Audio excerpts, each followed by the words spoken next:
Sino ba talaga ang lehitimong Senate President?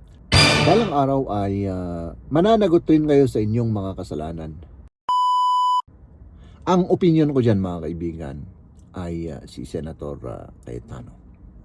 Bakit kanyo? Kung matatandaan natin ay nag-coup yung grupo ni Senator Cayetano, no? At yun, may quorum nga po at ibinoto si ngayon ay Senate President Cayetano ng 13, no, ng kanyang kasamahan. Ibig sabihin, majority ng kanyang kasamahan. Tapos, ngayon naman, meron namang bagong Senate President, no? At saka binansagan pang acting Senate President, no? So, ito po ay yung grupo ni Senator Gatchalian, no? At yun nga pong binansagan ni Senator Cayetano na Senate of Malacanang, no? So kung titignan po nating mabuti at intindihin natin, gamitin po natin yung ating logic, no? Unang-una sa lahat, hindi naman nagboto ng Senate President yung grupo ni Senator Gatchalian, no?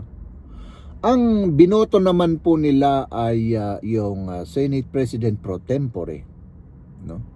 So ibig sabihin parang Vice Senate President siya kung ikukumpara natin sa President at Vice President, no?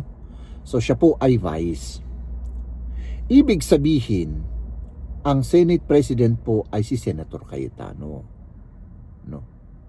Tapos idineklara na si Senator Gatchalian po ay isang lehitimong acting Senate President, no? Ang pagkakaintindi ko po diyan mga kaibigan ay magiging acting lang po, no, si Senate President pro tempore. Sabihin na natin na lehitimo yung pagboto nila sa kanya, no?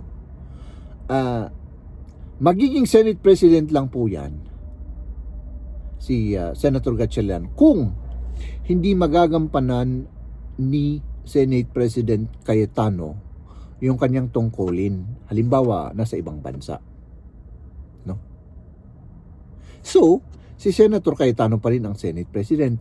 Bakit naman ngayon yung nagiging Senate President ay si Senator Gatchalian? Siya yung mga naglalabas ng mga sulat, siya yung nagmamando sa mga nagtatrabaho doon sa Senado at talagang yung ano niya, yung role niya ngayon ay siya yung Senate President, no? So parang inamin naman nila yung grupo ni Senator Gatchalian na ang Senate President po ay si Senator Cayetano, di ba? So ibig sabihin yung grupo ni Senator Gatchalian ay mga kumbaga hindi sumusunod sa batas, no? So yun po, yun ang aking opinion po diyan sa Senate presidency, no? So kayo naman mga kaibigan, ano po yung ano ninyo diyan, opinion niyo diyan, no?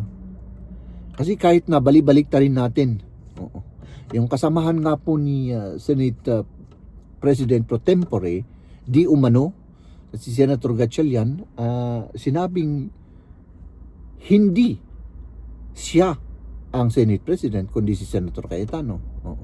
Sinabi po yan ni Senator Erwin Tulfo, diba? Sa yun lang po muna ang ating opinion for the day. Mag-ingat po tayong lahat at yun, sana makarecover po lahat ng naapektuhan po ng Ponyetang lindol na yan, especially sa part ng Mindanao, no? At sana naman yung mga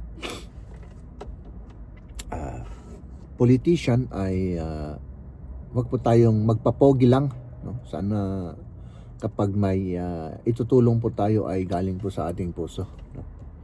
Ito po ay para po sa mga politician na taos-pusong tumutulong po sa mga biktima ng lindol, no?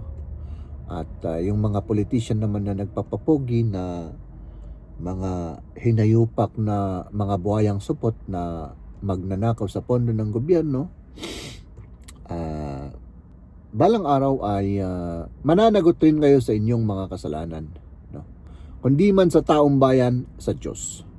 Magandang araw po.